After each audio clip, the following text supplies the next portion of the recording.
Smart મીટરનું બાકી bill અદધ. વડોદરામાં એક જ સોસાયટીમાં એકને 54,343, બીજાને 37,891 તો ત્રીજાને 26,006 રૂપિયા લાઇટ બિલ. રિચાર્જની એપ પણ બંધ. વડોદરા શહેરમાં સ્માર્ટ મીટરની સમસ્યા દિવસે ને દિવસે વધુ વકરી રહી છે. આ સ્માર્ટ મીટરોમાં ખૂબ છબરડા થતા લોકોમાં ખૂબ આક્રોશ જોવા મળી રહ્યો છે. વડોદરાના નિઝામપુરા વિસ્તારમાં આવેલા અવનીશ એપાર્ટમેન્ટમાં 15 જેટલા ઘરમાં સ્માર્ટ મીટર લાગ્યા છે. જો કે સ્માર્ટ મીટર લાગ્યા પછી કોઈને 54,343, કોઈને 37,891 તો કોઈને 26,006 રૂપિયા બિલ ભરવાનું બાકી બતાવે છે. આ છબરડો છે કે ખરેખર લોકોને આટલા મોટા બિલ ભરવાના બાકી છે તે તો MGVCL જ જાણે.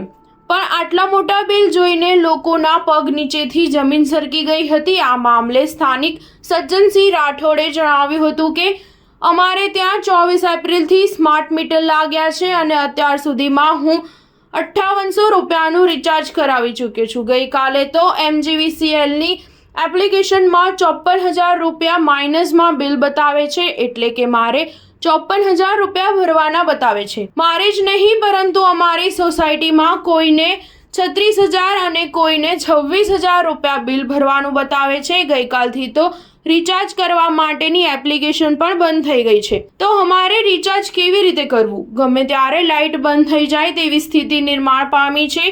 તેઓએ વધુમાં જણાવ્યું હતું કે માણસ નોકરીએ પણ હોય છે. પેરેન્ટ્સ ઉંમરવાળા હોય તો કેવી રીતે રિચાર્જ કરાવે? અમારા ઘરમાં 3 કલાક લાઇટ જતી રહેતા મારા મમ્મી પંખા અને લાઇટ વગર ઘરમાં બેસી રહ્યા છે. આ સિસ્ટમ લગાવવી હોય તો લોકોને જાગૃત કરો અને શિક્ષિત કરો અને સ્માર્ટ સિટી કરવું છે. પણ બીજી ઘણી વસ્તુ કરી શકો જે રોજનું રોજ કમાઈને ખાતા હોય અને જેમની પાસે મોબાઈલ પણ નથી તેઓ કેવી રીતે રિચાર્જ કરશે? અમારો સ્માર્ટ મીટરનો વિરોધ છે. સ્ટાર ન્યૂઝ 7 હંમેશા સચ્ચાઈની સાથે.